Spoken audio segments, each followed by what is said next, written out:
Macros in the spreadsheet. क्या है इसमें इस टॉपिक में कि हम स्प्रेडशीट में मैक्रोज का यूज कैसे करते हैं। तो सबसे पहले देखते हैं कि मैक्रोज क्या है। Macros are the small programs that records the actions perform for a task in Excel. कोई भी हम टास्क कर रहे हैं, कीबोर्ड से कुछ एक्शन कर रहे हैं और या माउस से कुछ क्लिक्स कर रहे हैं, वो जो टास्क हम किसी काम के लिए कर रहे हैं उन सारे एक्शंस को रिकॉर्ड कर लेता है। ठीक है, इसे कहते हैं मैक्रो। तो इस मैक्रो को हम एज ए स्मॉल प्रोग्राम कभी भी बाद में कितने भी बार इसको रन कर सकते हैं। और जनरली हम ये यूज करते हैं, कोई फॉर्मेटिंग एक्शंस हैं जो हमें बार बार रिपीट करना है या कुछ और पर्टिकुलर टाइप की कैलकुलेशन है, उनके लिए हमें बार बार अगर कोई एक्शन रिपीट करना है तो हम मैक्रो का यूज करते हैं। जब हम किसी वर्कबुक में मैक्रो बनाते हैं तो वो as a macro enabled workbook save होती है। इसका एक्सटेंशन होता है .xlsn।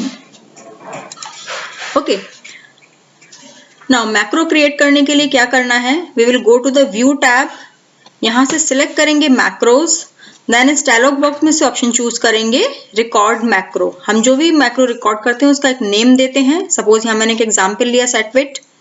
इसको हम कोई शॉर्टकट की भी असाइन कर सकते हैं, दैट मीन्स कीबोर्ड कॉम्बिनेशन, जैसे कंट्रोल के साथ कुछ और कॉम्बिनेशन हम यहाँ पे दे सकते हैं। जब आपका मैक्रो पूरा रिकॉर्ड हो जाए तब हम उसमें से ऑप्शन चूज करते हैं, अगेन व्यू टैब में से स्टॉप रिकॉर्डिंग।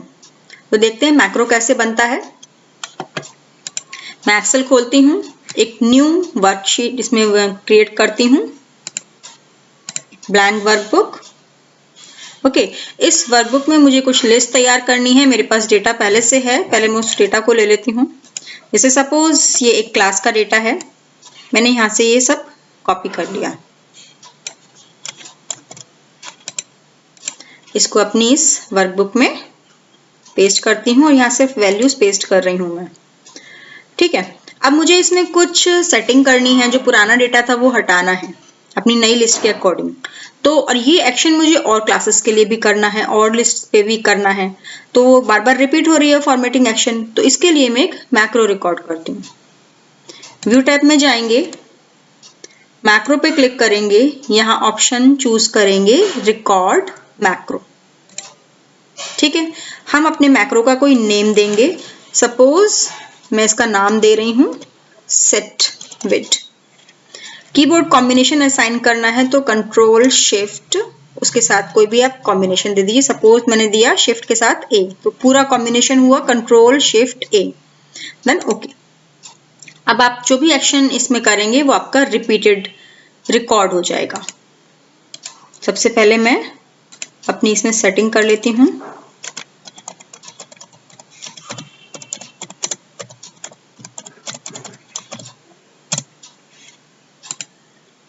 ठीक है, जो भी मुझे इसमें चेंजेस करने हैं फॉर्मेटिंग से रिलेटेड,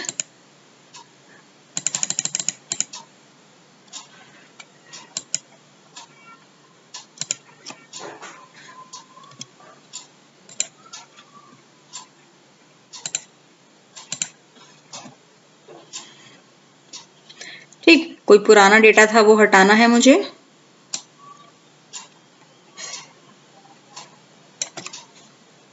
तो इस तरीके से मैंने अपनी ये सेटिंग यहाँ पे बना ली।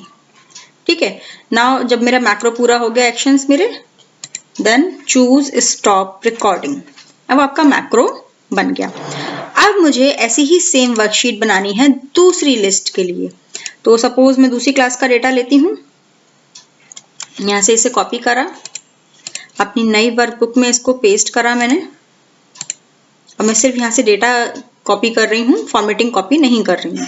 अब यहाँ मैं चाहती हूँ वही सेम फॉर्मेटिंग जो मेरी शीट 1 में थी ये इस पे अप्लाई हो जाए, मुझे बार बार सेम एक्शन रिपीट ना करने पड़े। तो मैं क्या करूंगी, I will go to view, choose the option macro, view macro में जाएंगे और यहाँ जो हमारा मैक्रो बना हुआ है उसकी लिस्ट आ जाएंगी। आप उस मैक्रो को चूज करेंगे एंड चूज रन ऑप्शन। तो आप देख रहे हैं अब इस लिस्ट के लिए भी मेरे पास सेम फॉर्मेटिंग आ गई जो मेरे पास पहली लिस्ट के लिए थी। तो शीट 1 पे शीट 2 पे सेम फॉर्मेटिंग अप्लाई हो गई। ओके, एक और शीट पे देख लेते हैं। सपोज अब मुझे एक और क्लास का यहाँ पे डेटा डालना है। ये मैं यहाँ से सिलेक्ट करके कॉपी करती हूँ, इसको सिंपल डेटा पेस्ट करूंगी, केवल टेक्स्ट बेस में, फॉर्मेटिंग पेस्ट नहीं करूंगी। ठीक है, अब मैं शॉर्टकट की से करती हूँ, कंट्रोल शिफ्ट ए दी थी हमने। जैसी मैं ये की दबाऊंगी आपका मैक्रो रन हो गया और वही फॉर्मेटिंग यहाँ पे अप्लाई हो गई। Clear? So this is creating a simple macro recording, then running a macro.